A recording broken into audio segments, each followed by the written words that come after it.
ఇదిగో ధనవంతులగుటకు అపేక్షించువారు, ఇదిగో ఈరోజు కష్టపడితే ఎప్పటికో నేను ధనవంతునవుతాను, ఈ 1,00,000, ఈ 2,00,000, ఈ 2,00,000 అలా వడ్డీలకు తిప్పుకుంటే చాలు.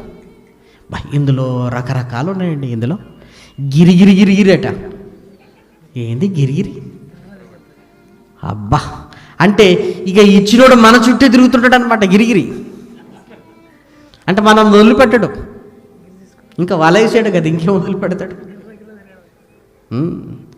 పోనీ గిరిగిరి అని మన చుట్టూ తిరుగుతుంటాడు. ఇది దాటింది అనుకోండి ఇంకోటట, చక్ర వడ్డీ. చక్రం తిప్పుతాడు. నెక్స్ట్ ఏంటి? భూచక్ర వడ్డట. తర్వాత ఏంటి? సూర్యచక్ర వడ్డట. ఇంకా అనంత విశ్వంలోకి వెళ్ళిపోతున్నాడు. ఇంకా ఇదిగో ఈ లెక్కలు పేదవాడి కష్టాన్ని లాగేస్తుంటాం, వాడి చెమటను లాగేస్తుంటాం, వాడు రక్తాన్ని లాగేస్తుంటాం. అయ్యా అసలు ఇస్తాను, నేను వడ్డీ ఇవ్వలేదంటే ఎలాగైనా నువ్వు నాకు వడ్డీ ఇవ్వాల్సిందే అని వాడిని ఇబ్బంది పెడుతుంటాం. ప్రేమన వారలారా, వాడి పిల్లలకు పెట్టుకోవలసిన భోజనాన్ని తీసి ఇదిగో మనకిస్తుంటాడు. వాడు పిల్లల ఆకలితో ఉంటారు, వాడు పిల్లలకు పెట్టుకోవలసిన చదువులకు పెట్టుకోవలసింది వడ్డీగా మనకిస్తుంటాడు. ప్రేమన వారలారా, నెమ్మదిగా కుటుంబం కష్టాలలోనికి కన్నీళ్ళలోనికి వెళ్ళిపోతుంటుంది. ప్రేమన వారలారా, ఆ కుటుంబం ఓ పేదరికంలో జారిపోవడానికి కారణం ఎవరు? ఈరోజు వడ్డీ వ్యాపారులు కాదా? సహాయం అన్న పదానికి అర్థం మారిపోయింది. ఇదిగో సహాయం చేస్తానండి అంటాడు, మరలా 100కి 5 సుమా. ఇది సహాయమా?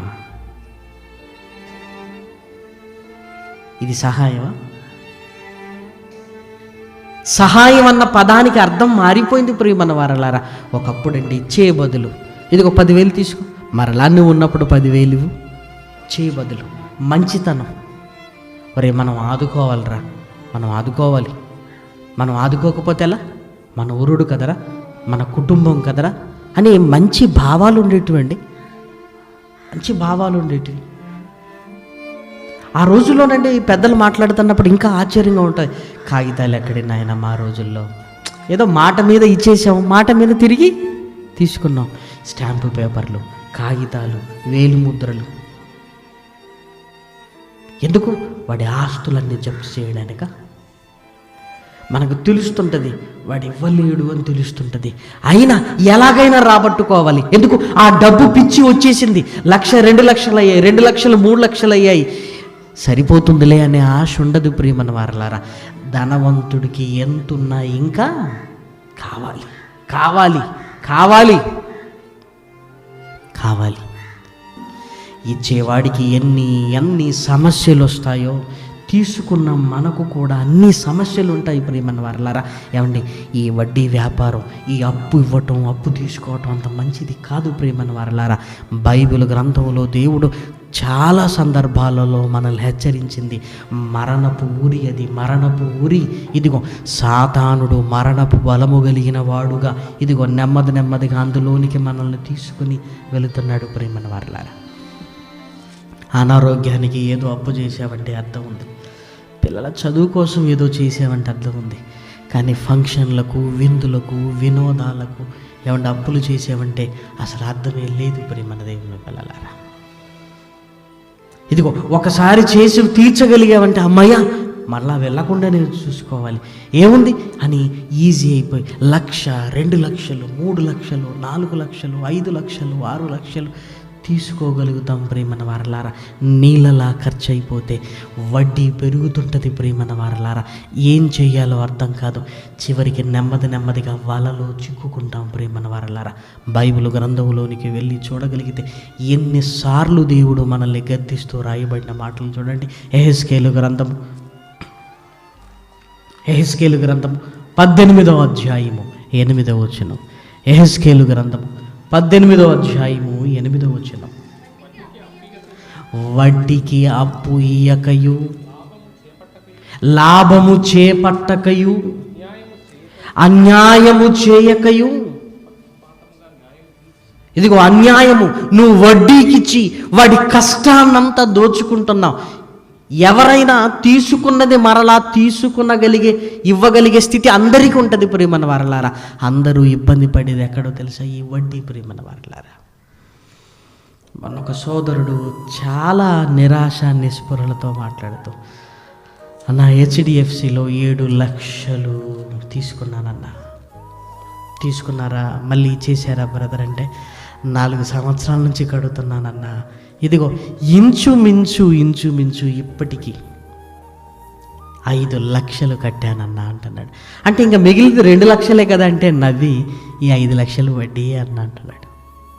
అదేంటి బ్రదర్ అంటే, తీసుకునేటప్పుడు ఇక్కడ సంతకం పెట్టండి, అక్కడ సంతకం పెట్టండి అన్నారు. అవసరం కనుక తీసుకున్నాను. ఆ తర్వాత ఈ వడ్డీ ఆ వడ్డీ అని ఇదిగో ఇది పరిస్థితి అన్న. ఒక ఇంటికి వెళ్ళాను, సోదరుల ఇంటికి వెళ్ళాను సభలప్పుడు. వెళ్ళినప్పుడు అన్నయ్య లోన్ తీసుకుని ఇల్లు కట్టుకున్నాను అన్నాడు. చాలా హ్యాపీగా ఫీల్ అయ్యాం. మరలా సభలకు వెళ్ళేసరికి ఈ ఇల్లు కాకుండా ఇంకో ఇంట్లో ఉన్నాడు. అన్న ఇక్కడికి మారారేంటి అని అడిగినాను. అవునన్నా ఇది రెంట్కు అన్నాను. అదేంటి మన ఇల్లు ఉండే కదా అన్నాడు.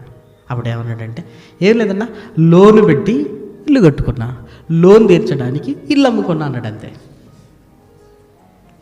లోన్ ఎందుకు తీసుకున్నా? ఇల్లు కట్టుకోవడానికి. మరి ఇల్లు ఎందుకు అమ్మినా? లోన్ తీయడానికి.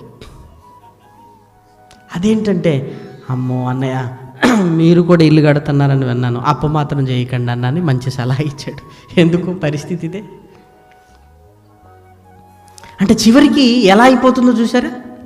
ఈ వడ్డీ ఆ వడ్డీ లేనివన్నీ ఇదిగో మాట్లాడి ఇక నా వల్ల కాదు అని ఆ ఇల్లు అమ్మేసి మొత్తం కట్టేశానన్నా, రెంట్కి వచ్చేసానన్నా అంటున్నాడు. ఒక ఉద్యోగస్తుడు పరిస్థితి ఎలా ఉందో చూసారా? అందుకే దేవుడు ఏమంటున్నాడంటే, అప్పుకు వడ్డీకి మీరు ఇవ్వద్దు, అది అన్యాయం అంటున్నాడు. ప్రియమైన వారలారా, అన్యాయం అంటున్నాడు. న్యాయం అంటే నువ్విచ్చింది తీసుకో. 10,000 ఇచ్చావా? 10,000 తీసుకో. న్యాయం. నువ్వు 10,000 ఇచ్చినందుకు ఇదిగో 10,000 మళ్ళీ ఇవ్వాలట. మళ్ళీ 10,000కు వడ్డీ నెల కడుతుండాలట. మళ్ళీ ఏమంట తెలుసా? అసలు ఇవ్వకపోయినా నెల వడ్డీ కట్టు. అసలు ఇవ్వకపోయినా ప్రాబ్లం, నెల వడ్డీ కట్టు. ఏంటండి? అవసరాలు అందరికీ ఉంటాయి. ఒకరి అవసరం ఇంకొకరికి ఏమైపోయిందంటే, ఇదిగో ఎలాగైనా వంచాలి, ఎలాగైనా అన్యాయం చేయాలన్న ఆలోచన మనుషులలో బలపడింది ప్రియమైన వారలారా. అప్పుల వారు వాని ఆస్తిని ఆక్రమించుకుందరు. ఆస్తిని ఆక్రమించుకుందరు. వచ్చినవాడు మొదటిసారి మర్యాదగా అడుగుతుంటాడు, రెండవసారి స్వరాన్ని పెంచుతాడు, మూడవసారి ఇష్టానుసారంగా మాట్లాడతాడు, నాలుగవసారి నువ్వెంత, నీ లెక్కెంత అని మాట్లాడుతున్నప్పుడు మన కుటుంబంలో ఉంటున్న భార్య పిల్లలకి అందరికీ గాయం అవుతుంటుంది. ప్రియమైన వారలారా, ఇన్ని మాటలు పడటం కంటే ఏది బెటర్? చావటం బెటర్. ఇన్ని మాటలు పడటం కంటే చావటం బెటర్ అనుకుంటారు. మరణపు ఊరులు వాడు ఎరపెట్టాడు, అందులోనికి నెమ్మదిగా వస్తున్నావు. ఇదిగో ఆ లోతుల్లోనికి నిన్ను తీసుకెళ్తాడు. నీ చుట్టూ వల బిగించుకుంటుంది. ఇక చావు తప్ప మరొక గత్యంతరము లేని స్థితికి తీసుకుని వెళతాడు. ప్రియమైన వారు ఇంకా చూడండి, యెహెజ్కేలు గ్రంథము 18వ అధ్యాయము 13వ వచనం. యెహెజ్కేలు గ్రంథము 18వ అధ్యాయము 13వ వచనం. అప్పిచ్చి వడ్డీ పుచ్చుకొనుటయు లాభము చేపట్టుటయు మొదలగు క్రియలు చేసిన ఎడల వాడు బ్రతుకునా బ్రతుకడు.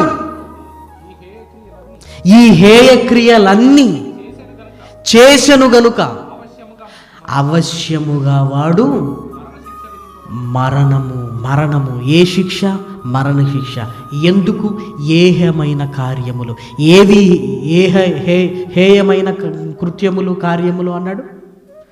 వడ్డీకిచ్చి ఆ లాభంతో బతకాలనుకుంటున్నావంటే, ఇంకొకటి చెమటను దోచుకోవాలనుకుంటున్నావంటే అది చాలా తప్పు ప్రియమైన వారలారా, అది చాలా తప్పు.